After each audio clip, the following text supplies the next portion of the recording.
So today we're going to look at a CR paradox question. I like this question type. I think it is a lot of fun. So paradox questions are questions where there's two sort of irreconcilable ideas and they don't seem to fit with each other. Sometimes people call these discrepancy questions. You'll see that used a lot. Here, we know it's a paradox question because it says which of the following most helps to explain the proliferation. Almost always, if you see that language, helps to explain, it's because there's some sort of discrepancy that needs explaining. So what helps to explain the proliferation of steam-powered factories during industrialization, right? So essentially it's asking why. Why do we have these steam-powered factories? All right, so let's take a look at actually, you know what I will do, because I like to do this for CR, is I'm gonna cover up the answer choices. Sorry, got a little cut off there. I was about to say that if you want to look at the full question first, go ahead and click the link in the description box and you can take a look at it, try it yourself first, and then come back when you're ready. All right, so we're asking why, right? Why did they choose the steam-powered factories? So if I was going to break down this argument, my breakdown might look something like this, right?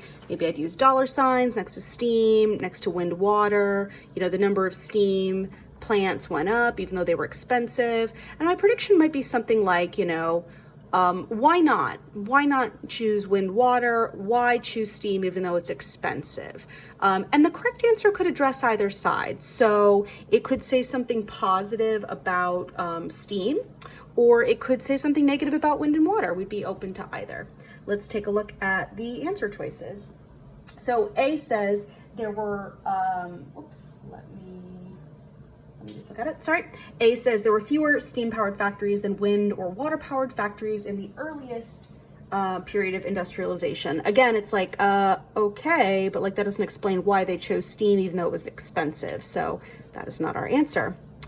B says, unlike wind or water-powered factories, steam-powered factories were fueled with coal, which was sometimes had to be transported, right?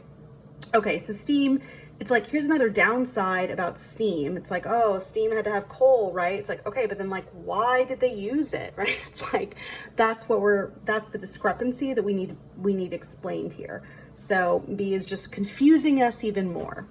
C says it was both difficult and expensive to convert a factory from wind or water to steam. Okay, so like maybe this explains why we didn't have wind and water, but it doesn't really explain why they chose steam. It's not as bad as A and B, so we can leave it for now. It's still not great though. D says in industrialization, many goods sold in towns and cities could not be mass produced in factories. Okay, right? This is sort of like a weird generalization about factories. Doesn't address the difference between steam and wind and water powered factories. So this is completely out of scope. And let's take a look at E. Number of sites where a wind or water powered factory could be built was insufficient to provide for all the demand for factory goods.